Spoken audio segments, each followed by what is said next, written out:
We are delighted in this session to learn more about our program assistants here at FCNL. We'll be hearing from the 7 young people you see here on the platform, and we'll begin with Annie Bodges. I feel the spirit move in all of us when a community comes together to create something, and it reminds me that we need each other. We can only sustain the work that we do here if we take care of each other, mind, body, and spirit. And I can't tell you how thrilled I am to be a part of all of this. There's a lot going on, and there are a lot of people here who are really smart and really committed and really passionate about the issues that we're working on. I entered Haverford focused on international politics, the subject I'd come to love through Model United Nations. My mom works for the law department of the city of Chicago. My dad is a law professor. For a long time, my understanding of American politics was this. There are sometimes discriminatory or otherwise unfair laws that are unconstitutional, perhaps, and if lawyers argue against these laws and win, they can make society a little more fair.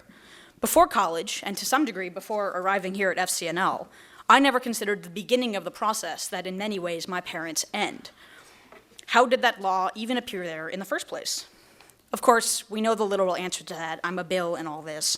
As you might expect, I'm learning an enormous amount about the various outside the government processes necessary to get issues on the agenda, and about the role that constituents play in driving government action. I'm learning about the space for nonprofits in politics, and I'm learning about the role of faith-based organizations. Perhaps most importantly to me, I'm learning about what it's like to be Quaker and to work while Quaker. I was not raised Quaker, but found my college experience very much enhanced by the tradition of Quakerism at Haverford. And I'm familiar with the irony that someone who talks as much as I do would be attracted to the silence. Personally, I sort of want to just figure out how this whole, job environment works, but also just the role FCNL has in the communities in which it works, and understanding the nonprofit world, understanding the peace lobby world, understanding the DC and policy world. FCNL is so established in those circles that I feel like it's a great way to kind of get my feet wet. When I applied and agreed to go to Wilmington, I had no idea that going to a small Quaker school in southwestern Ohio would open me up to so many opportunities. I went to Wilmington determined to see the world, and it happily obliged. I spent a semester studying in Vienna, and thanks to a wonderful, wonderful organization called the Isaac Harvey Fund, I also went to Nicaragua, Israel, Palestine, and Japan, each time as a member of a peace delegation. It was this last trip that was particularly powerful for me. I was there for 2 weeks in Hiroshima and Nagasaki and attended the peace memorial ceremonies in each city on August 6th and 9th. It was the 65th anniversary of the bombings and was also the first time that the U.S. had ever sent an official representative to the ceremonies. Hope was high and palpable that the goal of a world free of nuclear weapons would become a reality.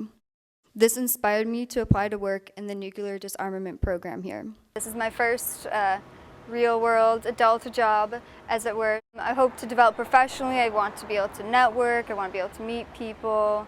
I plan to learn a lot about arms control and nuclear disarmament, but also all the other issues that FCNL works so hard on. My interest in immigration was sparked by a panel discussion I attended in my junior year. One of the panelists was a social worker from Alamance County, which is next to Guilford.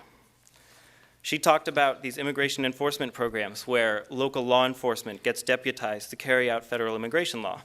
In other words, police officers and sheriffs can arrest and detain people that they suspect are in the U.S. without proper documentation. So, how do you tell by looking at someone if they're here without documentation and not engage in racial profiling? Whatever answer you can think of, they didn't follow it. Instead, they arrested people with brown skin. I believe, as Martin Luther King said, we are caught in an inescapable network of mutuality, tied in a single garment of destiny. Whatever affects one directly affects all indirectly. The problems facing immigrants and Native Americans are also my problems.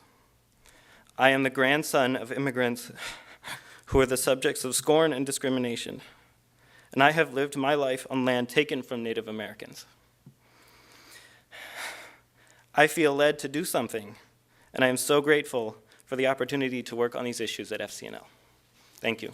My first impressions on the in the first week on the job were, what a nice building. My God, how do Quakers afford something like this? And then I learned that there are a lot of really passionate people from all walks of life who care about what FCNL does and contributed to this really beautiful building. So I was very humbled. I was very humbled in that sense, but also to learn that there were a lot of people who care about these issues, who were invisible to me for a long time. Even as a Quaker, I didn't realize that we have a huge network. There are lots of Quakers out there, and they care about this, about the issues that we work on. And that there are people who aren't Quakers who care about what Quakers are doing. So my first impressions were really just, wow, a lot of people care.